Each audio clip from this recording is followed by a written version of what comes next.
د مشال ډیجیټل اوریدونکو زه یم نیاز علي له کراچۍ څخه په دې مرکه کې را سره نن د عوامي نیشنل ګوند د سند صوبې مشر او پخوانی سېنیټر شاهي سید صاحب میلمه دی. تاسو ته هرکلی وایو. خوشحاله اوسئ، آباد اوسئ. د شاهي سید سرسرتره په دې مرکه کې ډېرې خبرې کوو، په سیاست باندې هم، د هغوی په ژوند باندې هم، او کراچۍ ته د هغوی راتګ څنګه وشو په دې باندې هم. خو لومبی به راشو سیاسي موضوع له، چې عوامي نیشنل ګوند خلک دا وایي چې کوم لیدل کېږي چې په کراچۍ کې چې د خلکو کوم توقع ده هغسې مقبولیت ولې نشته اوس؟ د ټولو هغه زه ستا او د اورېدلو ټولو ته سلام وایم. د سلام نه پس دا یو حقیقت دی چې کراچۍ د پښتنو په دنیا کې ټولو غټه خاریه ده. لیکن ما ته دا وایي چې د پښتون قوم د روز ازل نه دوی ته څه ووایي چې بددعا شوې ده، دوی به چېرې اتفاق نه کوي. دا د باچا خان بابا د وخت خبره ده چې پښتنو کې چېرې اتفاق وکړو نو نیم کارونه به یې په لومړنۍ ورځ دي. خو پښتنو په یوه خبره اتفاق کړی چې چېرې په ژوند به موږ اتفاق نه کوو. هغه خبره چلېږي. اوس هم د پښتنو په آپس کې اتفاق نشته. د هغې وجه ده چې په کراچۍ کې موږ 50 یا 60 لاکه پښتانه یادېږو او یو. لیکن زما خیال دی چې ما ته د پاکستان داسې یو پارټي وښایي چې پښتون پکې نه وي. ښه، ستاسو هم دغه خبرې له راځو چې په هره پارټۍ کې، په هر ګوند، سیاسي ګوند کې پښتانه شامل دي. نو که په کراچۍ کې موږ وګورو، که په جماعت اسلامي کې دي، که په تر دې حده پورې چې په مسلم لیگ نون کې دي، په پیپلز ګوند کې دي، هره پارټۍ متحد قومي مومنټ کې اوس هم د پښتانه دي او هغوی ته ووټ ورکړی دی. نو چې دا خلک په عوامي نیشنل ګوند کې دا پښتانه، نو دوی ته دلته ووټ ولې نه ورکوي؟ دا د ووټ په مقصد خو زه سره پوه یم چې ووټ چاته ورکړي، څه ووټ ورکړي. آیا په پاکستان کې فیر فري ټرانسپیرنټ الیکشن چې ته شوی دی یا را روان په 10 کال کې امید شته؟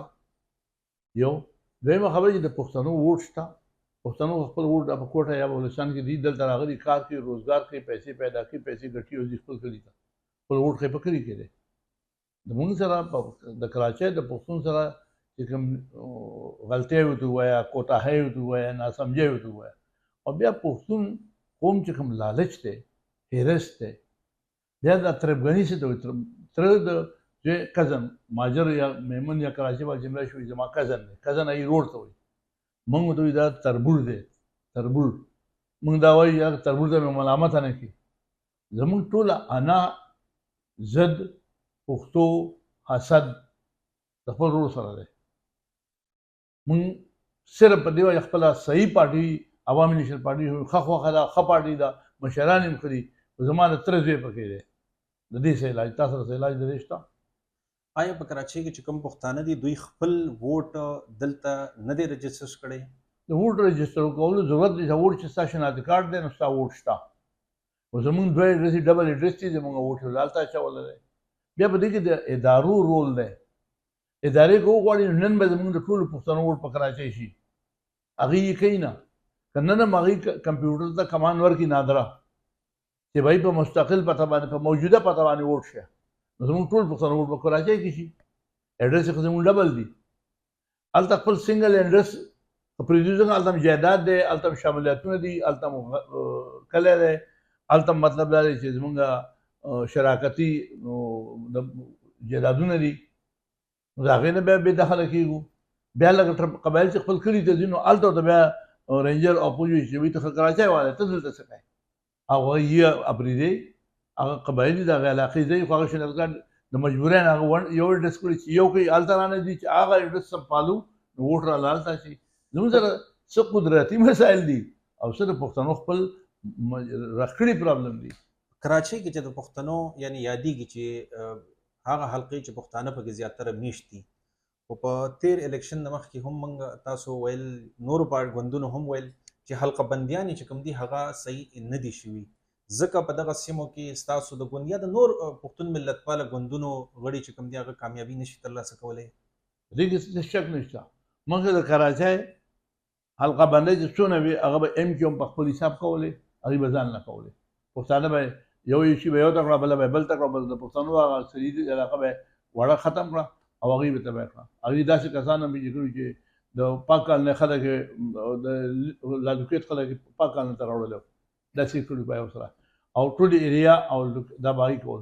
اوس موجوده کم کار چې مهتاب حسین کو هغه کار زرداری کړی دی هلته کسان کېنولي دي هغې خپل حلقهبندۍ کړي دي او داسې حلقهبندۍ کړي دي چې د پښتنو یا د سیندیانو علاقه یې ناظمانې په 20-25 هزاره کړي دي او د اردو سپیکینګ والا حلقهبندۍ په 90,000 کړي دي نو ټول غټ دا ډسکریمنیشن دی چې دا یو یو سی په 90,000 پبلک ده عوام پسې ده او بله یو سی په 25,000 پسې ده بیا د هغې ټوټل انتظامات د هغې سره ګورنمنټ چې چا حکومت دي د هغې سرکار دي د هغې کار دي د ډیر وخت نه تاسو د عوامي نېشنل ګوند په دې سند صوبه کې مشري کوئ په کراچۍ کې په پښتنو یا ستاسو په دې ګوند په مشرانو ډیر سخت حالات راغلي دي په هغې کې تاسو ولاړ وئ دا پارټي مو یو ځای ته رسولې وه تاسو پکې سنیټر هم وئ دلته د صوبایي اسمبلۍ ممبران هم دلته وزیر هم اوس د دې پارټۍ دننه خلک راپورته کېږي ستاسو په شخصیت باندې یا په پارټۍ باندې ډېرې سختې نیوکې کوي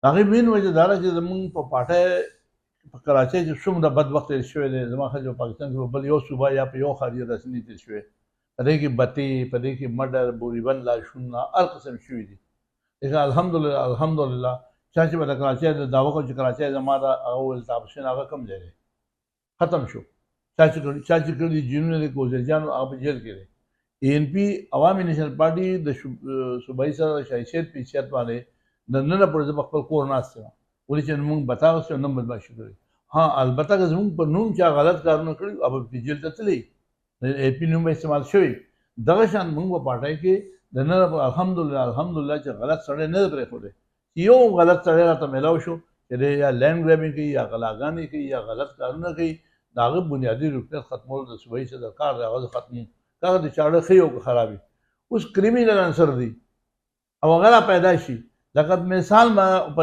میډیا باندې یو ورکړو چې لکه د حکومت سند جیلونه حیدرآباد جیل والا کراچۍ جیل والا سکر جیل والا سزا یافته قیدیان راپاسي او هغې دا وایي چې دا وزیر اعلی صحیح نه دی ورځو چې دا وزیر اعلی بدلو وزیر اعلی خو به بدلی اسمبلی کې څوک دی MPA نو ته سزا یافته په جیل کې ناست دی نو سزا یافته سړی به څنګه راځي به وزیر اعلی بدلی دا اوس د مغزو هغه ناسمجي ده ناپوهېدیا ده پایي نه دی پوهه زما د کېدو طریقه 3 طریقې دي یو دا چې زه په خپل چې بس یار زما 80 کاله یو 2 کاله عمر دی زه نور نه کوم یو دویم حال دا دی چې سند کونسل دی زموږ باندې 25 تاریخ میټینګ دی پکار دی چې ته زه وایم وافر چې تاسو خپل سړی راولئ بل څوک جوړ کړئ زما ته هېڅ هغې چې غواړي هغې مال درکولی شي دریم مرکزي صدر غواړي چې یاره زه د دې صوبې د صدر نه مطمئن نه یم لهذا هغه مال درکولی شي دا 3 لارې دي ښه شاه صاحب دا خو په سیاست باندې خبرې شوې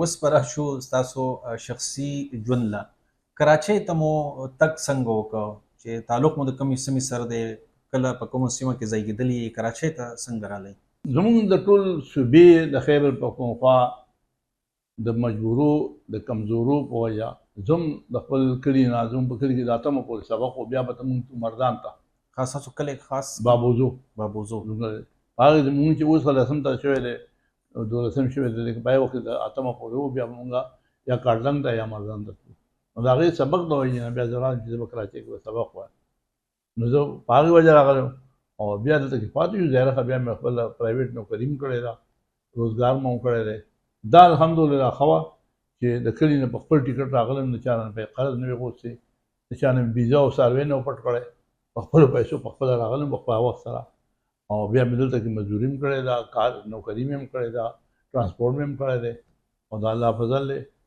د اوسه پورې څه داسې یو دغه به نه او زه دا وایم چې زما نه د الله راضي شي د پاکستان خلک او بیا پښتون رضا کول ډېر ګران کار دی او الله او د الله رسول دې راضي چې موږ نه خدای داسې غلط کار وانه دي یا غلط یو سوچ ونه کړو راغلي دلته کوم کار روزګار مو په کراچۍ کې تر کومې کړی دی او بیا سیاست ته کله داخل شو که دا کار روزګار خو دا دی چې موږ د 71 نه راغلي مالې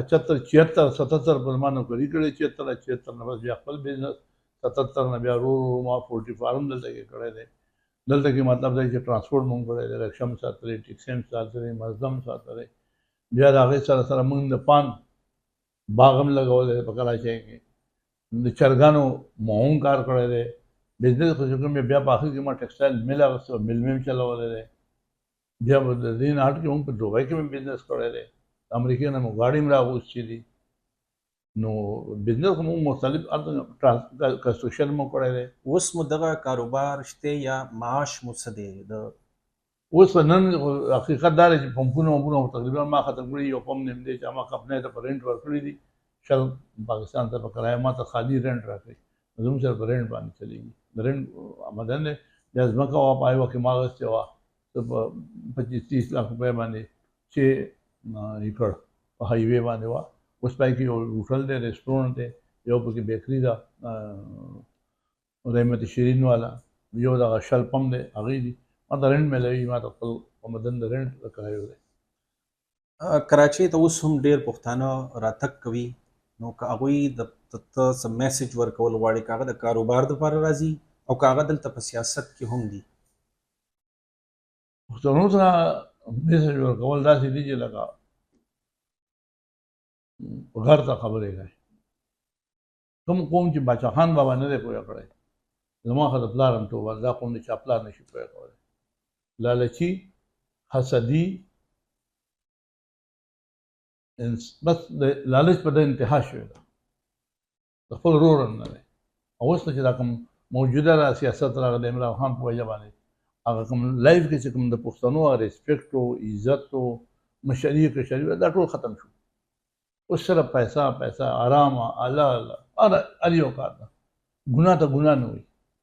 نو څه ګڼئ چې په کراچۍ کې پښتنو ته کمې ستونزې دي یا مسایل دي، یا په پښتون میشته سیمو که په خیبر پښتونخوا کې دي او که په بلوچستان کې دي، د هغې ما ته دا وایي چې پښتون ته په کوم ځای کې مسله نشته.